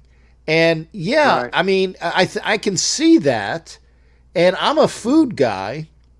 And maybe what they're going to do is they're going to try to have stuff that was like the barbecue ribs and the barbecue chicken and all the things that you would get at a outside tailgate, and do their best to bring it indoors. They're going to at least try. I can definitely give them that Right. try. And Because- I can also see that maybe on Saturday night when there's a lot of events, maybe that there will be the unofficial tailgates out in the parking lots or out in an area that they will have. Maybe they will go to an area specifically in Vegas, and have a tailgate atmosphere. I'm just guessing, but they're going to do something. I'm pretty sure. Yeah, I heard a story like similar to the Mecklenburg story that you were talking about. The Oilers were back in '94. It was the last year the Raiders were playing in Los Angeles at the Coliseum, and Matt Thomas, who does the Rockets play-by-play here for many years here in Houston, he's still on the radio. He and Ed Fowler, which was the Bill Plaschke of the Houston Chronicle, were out covering the game. So they're sitting up in the press box, and Matt decides, I'm going to go out and sit out with the fans and everything. The sun was going over the horizon of the stadium, and he kept smelling that funny, that skunk smell, if you know what I'm talking about. I know what you're talking about. Yeah, he kept smelling it and everything. And so anyway, so they get done, and it took them a while to get their story written up because they had to make deadline for the Houston Chronicle. And so they're getting out of there, and then they start walking across the parking lot, and they realize they're the only people out in that parking lot. And they turn around, and they see a couple of people that all of a sudden start picking up their pace, and they look at each other. They ran across with their typewriter and everything, got their rental car, and sped the hell out of there. They thought, are we crazy?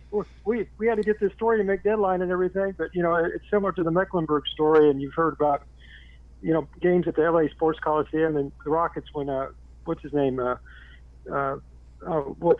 anyways, some of the Rockets players when they play out the LA Sports Coliseum, sometimes in the background they hear gunshots and stuff. So it's a different market. I'm just saying that I know that can happen anywhere, but it was just a tie into your Mecklenburg story a little bit. Yeah, I mean, and I don't say anything bad about people that live in Los Angeles. I mean, people out there. Yeah, I mean, it's don't typecast anything. The minute that you say the word all, you're wrong. If you say all white people this, or all black people that, or all Latinos this, or all Asians that, you're wrong. Once you say all, you're wrong. And so I don't typecast that. LA is its own market. It's different from the Bay Area. There are issues that go with all of the big cities. I mean, I was in Houston. Was it last year we played in Houston? Yeah, it was last year I played in Houston, and it was cool. I mean, I had a good time there. But when we lost, I walked back to my hotel, and it was quite a hoof from the stadium to my hotel. I think it took me about an hour to get from and my hotel was somewhat close to it was somewhat close to the stadium too, but I walked back, and I'm glad I did. It was kind of like when I needed to take that walk outside of New York because I was so mad. But I'm walking in industrial areas, and there are things that and I'm walking by myself, and I thank God literally that every time I've done this so far, when I've been outside on Eads Avenue in Oakland by myself at night, that nothing bad has happened. I thank, and not that I'm trying to jinx myself, but I thank God that when I've been able to do these things, that nothing bad has happened to me. Thank goodness for that. I know I went out to Ricky's one night after one of the Raider games, and I took the BART station down, and I was having such a good time at Ricky's. I got on the BART train, and it's right there at the Coliseum. Because I was staying over there at the Days Inn at that time. And all of a sudden, I'm looking up at the Heckenberger Bridge. That's a long bridge. Yeah, it is. Pitch black about 9 to 10 o'clock at night. And I just started running across the bridge because you just don't know what you're out in the open being exposed like that. And that was kind of a scary feeling. But I thought, what was I thinking? Why was I hanging out at Ricky's? Well, I should have just taken an Uber or something. It's just a 2-minute cab ride to the Days Inn or whatever.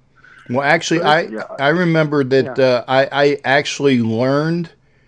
I had the first feeling that when I went to Oakland in 2006, 86, that was when I went in the Navy. In 2006, when I went to Oakland, and I walked up there are two bridges. Okay, there's the one bridge off Heckenberger that goes across the 880, and there's another one that goes down a little bit that goes towards the BART station. And I remember walking both of them, and I had chest pain. And that was, that was my first inclination that I had my double bypass upcoming, because that was September. It was September 06. I went out to Oakland in September 06, and I had the tightness in my chest, and lo and behold, a little bit more of a month later is when I had my what should have been triple, but was the double bypass. So that was those bridges, man, and it's that height and walking up, and I'm definitely not a even then I wasn't a spring chicken, and I was a bit heavy. So you get out to the areas where you shouldn't be, and you get the that goes with it. So yeah, it needs to be said. Hey, one thing, and I want to make sure before I forget this, and I think G Mike is what was saying it, and he's doing quotes from the movie, and I love this as well. And it's Patton during the battle scene. When Patton takes over Second Corps, and he's meeting the Africa Corps for the first time. Now, granted, he doesn't know at the time that Rommel was not there. Rommel actually had taken ill and had been sent back to Germany for what amounted to an earache. And that he goes later on in the campaign. You mean that I fought somebody else, and Rommel was in Germany with an earache? Like this. But and it was kind of that intonation. But when you see the scene, and thanks for G Mike that was saying this, and this is right from the movie. He said, and the American Second Corps is beating the crap out of the Africa Corps. He goes, Rommel, you magnificent bastard! I read your book, because he did. He read Rommel's, the Tank in Battle book that he had been using it. But it was just the way I love I love George C. Scott. I had to do it before I forgot there, because it was going up through the comments. But always good to hear from you again there, Steve, and blessings to you, and hopefully things will be doing well on your part, man. Always good hearing from you, bro. So it's good hearing from you. I just want to tell you real quick that I'm so proud when I put on my Raiders T-shirt. You know, whether it's the Knights of the Shield or the Space City or whatever group it is, the black hole and everything, that to be a part of the Raiders family is something special. It's something you'll never get anywhere else. It's something that whenever you're wearing your colors and stuff, and even if it's people, fans of other teams, they look at you and they go, "You're a Raider fan, huh?" And you're like, "Yeah." And they're like, I tell people, they always ask me, Captain Jack, they say, "Why are you a Raiders fan?" And I told this to Cliff Barnes one time. And my reply always is, "How come you're not a Raiders fan? With all the history we have, how could you not be a Raiders fan?" There you go, man. I mean, and we wear it. We wear it. We wear it. We wear it with pride, man. And it is. It's very, very La Familia, baby. La Familia. It is. It's all personal. It's all family. And I just want to say I wish everybody good health and you all stay safe. And I just want to tell you how much I enjoy your videos. And Angela's videos and Homer's and Murph's and everybody. The Raiders, we probably as fan base, we probably have more videos and more stuff on YouTube than any other fan bases, because we have the passion and love for each other as brothers and sisters in Christ, and we all stand up for each other, because that's just the thing, that's just the right thing to do. And sorry if I'm rambling, Captain, but you all have a good night. God bless and stay safe. And we got to wear our mask and keep our distance and have our hand sanitizer. But you have a wonderful night, and God bless, brother, and all your great listeners. Hey, thanks again there, Steve. You take care as well there. Be always good hearing from you. Go Raiders. Go Raiders. That was Houston Steve, and it's always good hearing from him. Wow, we're actually right up at the tip. I'm going to, without further ado, it just so works that I do want to make sure that I'm going to reiterate again Sunday, and I hope he knows about it, because we were talking about it after his show last night. Bear's going to join me on Sunday. I actually did the promos and I pushed it out to him, and we're gonna do a show. Normally we would have callers on the show. I don't know whether we're going to do that, because if we did have callers, you would have to call in via Skype, because I'm not going to accept calls on that line, because that's the line that Bear's on. So please don't call in when I'm talking with the guy on the line. It's just the way it is. So look for the Raider Bear, Joseph Bordelon, to join me on Sunday, and we'll have a good conversation, man. I'm not going to have anything scripted. I think it's just I like to have things that are just fresh and right out the door. And again, if you haven't done so already, I appreciate it. We have I need to put shout outs again, and Steve did that. Raider Homer, go subscribe to Raider Homer Show. Go subscribe to For Life Our Raiders Story. Go subscribe to that. T3, I can't remember it, but it's T3, and go look for Raiders. Make sure that you do that as well. For Life is bowing out. Take care of yourself, the ladies. There. No, Rommel, no. Well, Rommel killed himself. Patton is the guy that died from injuries in an auto accident. And actually, if you read the book, Killing Patton, which was put out by Bill O'Reilly and his other people, I firmly believe, and they alluded to it in this movie, in the movie Patton. They alluded to it at the end when General Beetle Smith was telling Patton at the very end, George, the lines, your telephone lines are bugged, okay? They're bugged. And they had a lot of Russian sympathizers that were listening to the line, because Patton was definitely anti-communist, anti-Russian. And I firmly believe that he was killed. And I don't do the conspiracy theories as well, but I firmly believe that General Patton was killed. I also kind of think that just like I might have mentioned this before when we were talking about Colonel Lawrence from Lawrence of Arabia fame, when he was killed in 1934, I believe, might have been 36, but I believe it was 1934. He was actually sponsoring a movement basically to keep the English out of the war. He was a person that was in tight with Mosley, who was running on that ticket, was basically a fascist in England, not that wanted to keep the English away from that. And Lawrence was one of his buddies and was actually seeking out a meeting. Supposedly, this is what they say, and I you have to check up on it. But allegedly, there was supposed to be a meeting between Lawrence and Hitler, so this way that they would keep England out of the war. So T3 Raiders, there you go, and go watch him as well. So again, you got great entertainment here on Facebook. You know, Asylum and Homer and I do a podcast. I'm going to be doing more podcasts as well. So get ready for that. And be ready for it. And no, I'm not going to take any more calls, so we'll do this quickly. I'd like to thank everybody who came into the show tonight.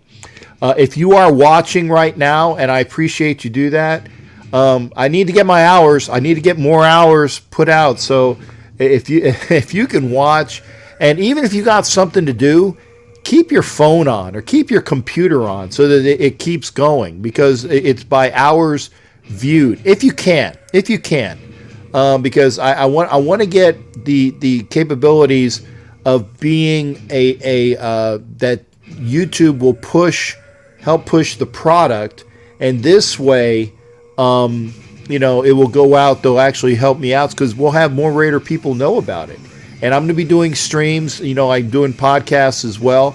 I put into Buzzsprout, so I'll be doing things like that. I'll be doing the shows and putting them onto Buzzsprout and Apple, Apple Podcasts and Spotify and those things like that. So be aware, we're going to be doing that real soon.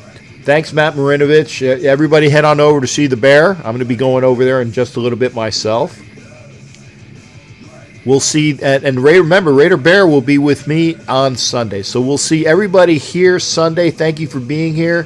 Thanks for the thumbs up. If you can give me a thumbs up before you leave, I would appreciate it. Because remember, we have that one ingrate butthole who just likes to pop in and give me a thumbs down. You know what? To him, fuck you, Tommy Beard. There it is. We'll see y'all Sunday with the bear. Take care, everybody.